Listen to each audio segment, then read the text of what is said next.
नमस्कार छात्रों, BA first semester की इस कक्षा में आप सभी का स्वागत है। छात्रों, आज की कक्षा में विषय है ज्ञानाश्रयी या संत काव्यधारा।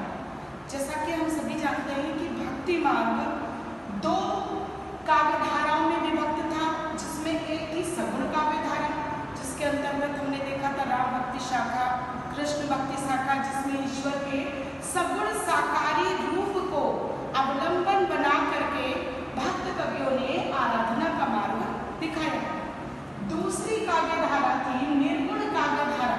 निर्गुण काव्यधारा में ईश्वर को परम ब्रह्म का स्वरूप मानकर आकार प्रकार से परे मानते हुए साधना एवं योग के मार्ग से प्राप्त करने का मार्ग दिखाया गया है। तो निर्गुण काव्यधारा दो मार्गों में विभक्त थी।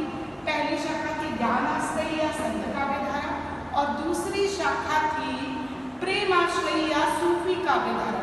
तो आज हम चर्चा करेंगे ज्ञानाश्रयी या संत काव्यधारा, जिसमें निर्गुण ब्रह्म की उपासना करते हुए भक्त कवियों ने योग या साधना के मार्ग से ईश्वर को प्राप्त करने का रास्ता दिखाया है। निर्गुण भक्ति शाखा के अंतर्गत आती है ज्ञानाश्रयी या संत काव्यधारा, और इस धारा के अधिकांश कवि संत थे। उनका ध्येय या लक्ष्य कविता करना नहीं था, बल्कि समाज को एक सही दिशा निर्देश देना था। इस काव्यधारा के प्रवर्तक के विषय में भी मतभेद है। कुछ विद्वान कबीर इस काव्यधारा के प्रवर्तक बताते हैं, कुछ विद्वान कहते हैं कबीर है, और कुछ कहते हैं कि नामदेव, महाराष्ट्र के नामदेव इस काव्यधारा के प्रवर्तक हैं। परंतु अधिकांश विद्वान कबीर को ही ज्ञानाश्रयी या संत काव्यधारा का प्रवर्तक मानते हैं।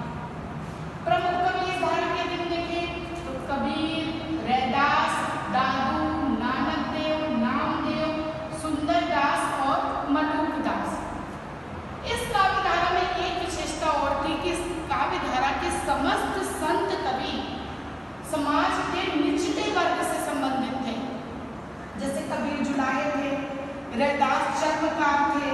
तो इस तरह से इस काव्यधारा के अधिकांश कवि समाज के निचले वर्ग से आते थे और उन्होंने अपने जीवन में सामाजिक भेदभाव और छुआछूत को बड़े गहरे ढंग से देखा था।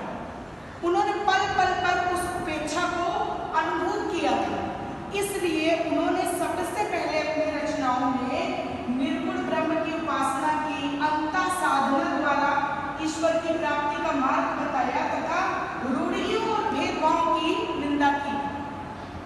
कबीर कहते एक चाम एक मलमूत्र, एक चाम एक बूदा, एक जात से सब जाने को बावन को सूदा।